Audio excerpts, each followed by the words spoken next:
নিছাম বছিৰ পৰিচালনাত মুক্তি লাভ কৰা মালিয়ালাম থ্ৰিলাৰ মুভি আই ন'বডি হৈছে এক সুন্দৰ ভাবিব নোৱাৰা আমোদজনক চিনেমা। কি বনাইছে কৈছোঁ নহয়, 2 ঘণ্টা 46 মিনিট কেনেকৈ যাব গম নাপাব। মুখ্য চৰিত্ৰত অভিনয় কৰিছে পৃথ্বীৰাজ সুকুমাৰ আৰু পাৰ্বতী, আৰু মিউজিক দিছে জেক বিজয়। কাহিনীভাগৰ কথা ক'বলৈ গ'লে পৃথ্বীৰাজ সুকুমাৰ এজন সাধাৰণ চৰকাৰী কৰ্মচাৰী, যাৰ বিবাহিত জীৱনত পত্নী মীৰাৰ সৈতে সংঘাত চলি আছে।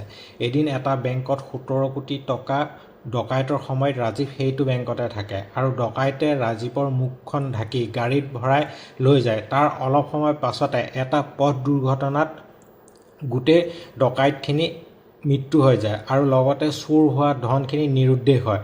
ফলত ৰাজীৱৰ ওপৰতে মূল সন্দেহ হৈ পৰে, আৰু এফালে আৰক্ষী তথা আনফালে অপৰাধী দল। দুয়ো পক্ষই ৰাজীৱক পইচা বিচাৰি উৎপাত কৰে আৰু লাষ্টত ৰাজীৱৰ জীয়েকক অপহৰণ কৰে। এতিয়া ৰাজীৱে পইচা দিব পাৰিবনে? কি হ'ব?